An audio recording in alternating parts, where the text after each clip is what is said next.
Okay, welcome back. And we are in Sefer Yehoshua today, and we're going to zoom from where we left off last time. We are in Perek Hey, and we are in Pasuk Yud Gimel. Vayhi b'hiyois Yehoshua b'Yericho v'yisein averar v'hina ish oimed l'negder v'char v'shluf biyado. There was when Yehoshua was in Yericho, and he lifted his eyes and he saw that there was a person that was standing in front of him. V'charvo shlufo biyado. Actually, a very key point over here that his sword was drawn in the hand. So someone came and he was in front of Yehoshua, and a sword was drawn. Vayelech Yehoshua Elav. Yehoshua went to him, Vayomer, and he told him, Vayomer lo ha lanu ata im l'sareinu. This means, are you with us or are you with our enemies? Yehoshua didn't know who this was. This could have been very well an enemy. So Yehoshua said, who are you? Are you with us or no? We wanted to know what the story is over here. The Metzudos explains that this Nakuda under the hay, right over here. Right? That is a question. The she'ela. Also, you have a hey.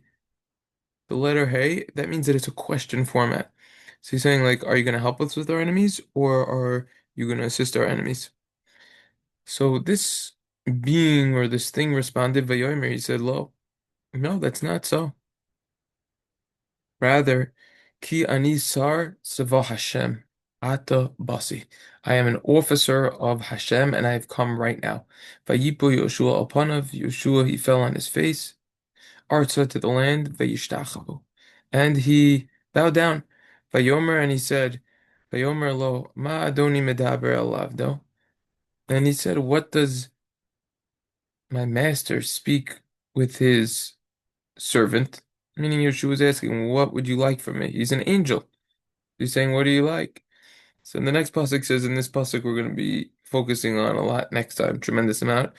But Yomer Sar Seva Hashem El Yeshua, he says, and then he tells him to remove his shoe. We're gonna discuss that, or shoes. We're gonna discuss all of the details about that next time. Shoes. Big discussion about shoes. But let's focus on why we're here. First of all, you have a fascinating Ralbag who says that this all happened as a prophecy or perhaps a dream, and it wasn't even real life. So that's a very interesting opinion of the Ralbag. Hayabimara Nevuah is like a type of dream over here. But anyways, back to the reality of what most say. You have a Radak over here. Radak actually goes contrary to the Gemara in trying to explain the simple explanation. He says the Gemara's explanation is far-fetched. It can't be talking about what the Gemara is saying, and we're going to see what the Gemara is going to say because it's a time of war, not a time of learning. Radak doesn't really like it, and then he offers his own explanation. But we're going to be going with the Gemara's explanation. This is the Sefer Ber Moshe. He's going to quote the Gemara Megillah that says that he said, the angel said, Emesh betaltem tamid shel bein arbaim. The previous night, you nullified, the previous day rather, you nullified the afternoon sacrifice that needed to be brought. And it's called the Talmud. It has to be brought every single day. V'achshav bitaltem Talmud Torah. But now you were supposed to be learning Torah and you didn't. Because night is a time for learning. It's not a time of war.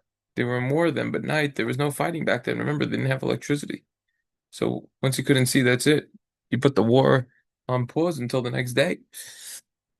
So he says, on which one are you coming? So he said, Ata Bati, Basi. I'm coming for right now. Rashi explains the one for right now, aka the Torah. Tosfos explains, quoting the Rivan, that he's coming for the Torah because the pasuk says, "Va'ata kisv'luchem es ashir azos." That right now, same word, Ata. You should write for me this song. And then Miyad Yehoshua b'laylohu b'toichem. So Vayel and Yehoshua b'laylohu b'toichem. Like that he went in the depths of halacha. All right.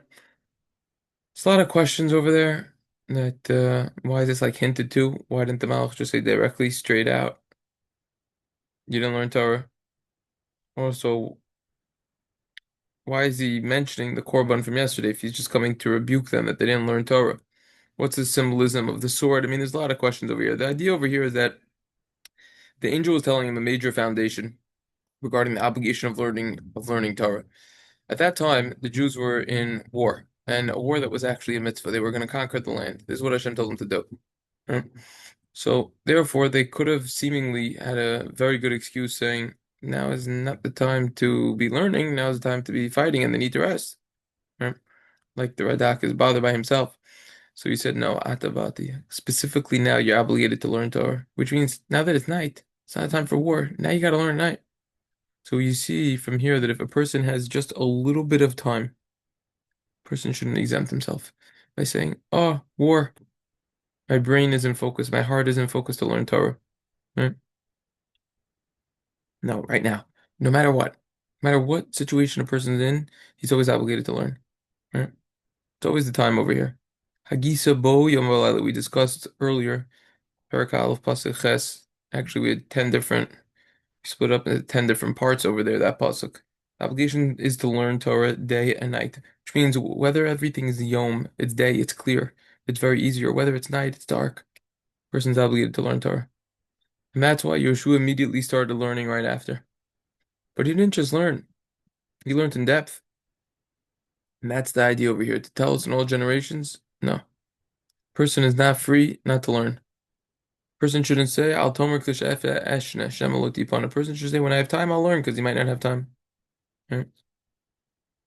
That's the idea over here. So that's the intention of the pasuk, that right now you should learn. Meaning right now in any situation, don't start thinking and having different calculations and everything like that. No.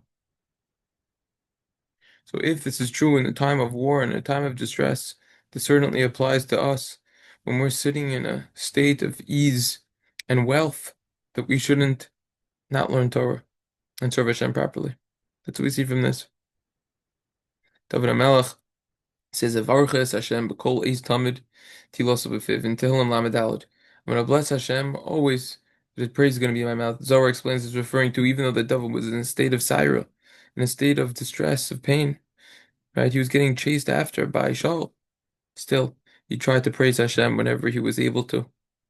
Also says in the Medrash Shmuel that when David was running from Shaul, he learned from Shmuel in one night what people don't even learn their entire life for 100 years. That's what that means. David didn't think about it. He knew he had to learn.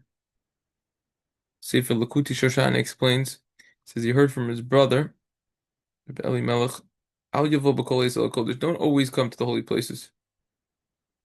What does that mean? Sometimes you'll be in a holy state, sometimes you won't. No, you should always be in a holy state no matter what. That's the Yerushalmi in Brachos means that someone who makes his Torah set, he's nullifying the covenant. What's the reason? If you're Hashem. You have to nullify your Torah, there's a time to do for Hashem. Which means the pasuk over here is explaining there's a time to do for Hashem, you have to nullify your Torah. But another explanation could be nullify your Torah by having a time to do to Hashem. AKA, make your Torah times. Right? He's not learning in old times. That's considered nullifying the Torah. In other words, person has to be willing to learn at all times, no matter what. Person gets judged, they're going to ask, Kavata itim l'Torah, did you set time to learn? Meaning all your times have to be set. Don't change it up. You pick times and stick to those times that you like to learn every single day or night.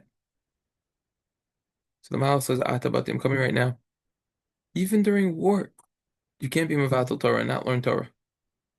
Right? Especially that it's night.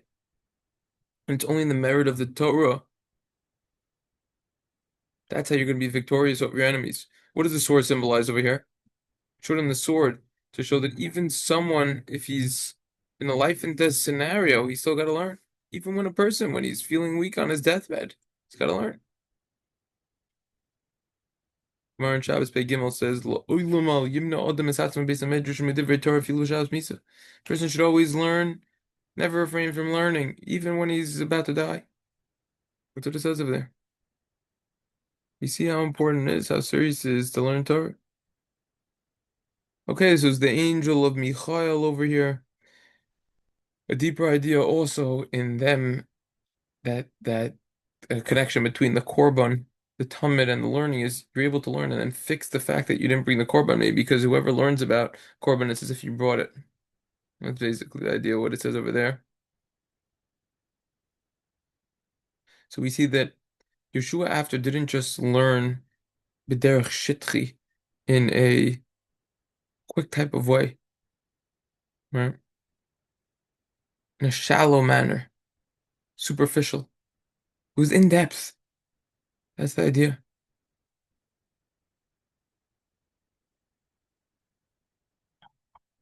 That's what we see from this episode. That's the message over here.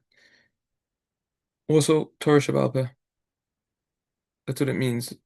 Bu'um Koshalach. He was learning the oral Torah. Ata Basi. That's a time of night. That's a time of Torah Shebaal Peh. That's when we learn the oral Torah at night. Readings during the day. Whole discussion of itself about that.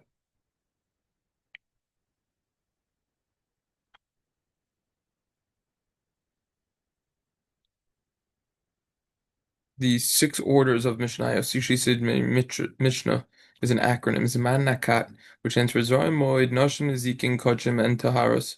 Zman Nakat literally means a time that's held, which means you've got to grab time. Don't let the time grab you. Find the way to learn. Imam Loay says over here, right, the mon stopped descending. So this was really a warning to them. When you go into Israel and you're going to need to work, you need to set time to learn as well. So therefore, the angel came to inform them that I'm coming right now to warn you about that. That's what the sword is. Even though they were in war, and night they weren't fighting. They needed to learn more so it would protect them during the day. Hmm. Let's say a person's gonna go to war but without his weapons. That's ridiculous. You wouldn't do that. Their weapons are the Torah. That's what helps them be victorious.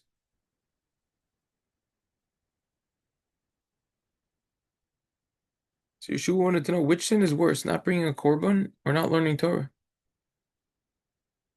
The halach is kimle b'derabah mineh. If you're going to get punished, you always get the harsher punishment. You don't get both. The Malach said, I'm coming for Torah. Torah tziva lanu Moshe. Lanu, Torah tziva lanu, halanu im l'tzarenu. I'm coming for the Torah tziva lanu Moshe business.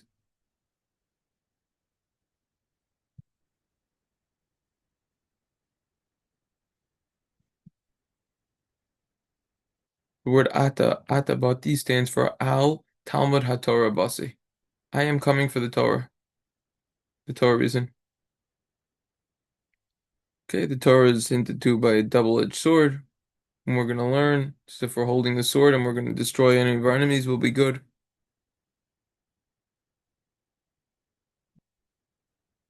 Learning Torah is even better than bringing korbanos. You learn Torah as if you brought all the korbanos. That's why if a person has to bring a korban because he transgressed a certain sin, if he learns about it, it's as if he brought the korban. Yehoshua received the rebuke from the angel and immediately started learning. How did Yehoshua know that this person was a malach or being? Two answers to that. Number one is Yehoshua alone saw him, no one else saw him. Number two is even though he looked like a human, but nevertheless, the appearance of the sword and just his appearance in general was a little bit different. Number three, he saw him immediately. Usually, when you see someone, you see them going closer to you. This being just like appeared. One more point over here. It's brought in the Lilmod Lamed that why was he dressed as a warrior? To teach us a lesson. People who are engaged in learning Torah are part of Hashem's army. We shouldn't regard those who are constantly learning as being separated and aloof from the rest of the nation, unwilling to share in the burden of responsibility with those who are actively fighting in battle. In fact, those who learn Torah form the basis of a major line of defense for the Jews. In other words, we have to realize this is a lesson for all the future. People who are learning Torah are literally protecting. That's what we see from over here. See you on the next one. We're going to be doing a deep dive on shoes. I think that's going to be a very popular one. I hope. It's one of my favorite parts of the whole Sefer.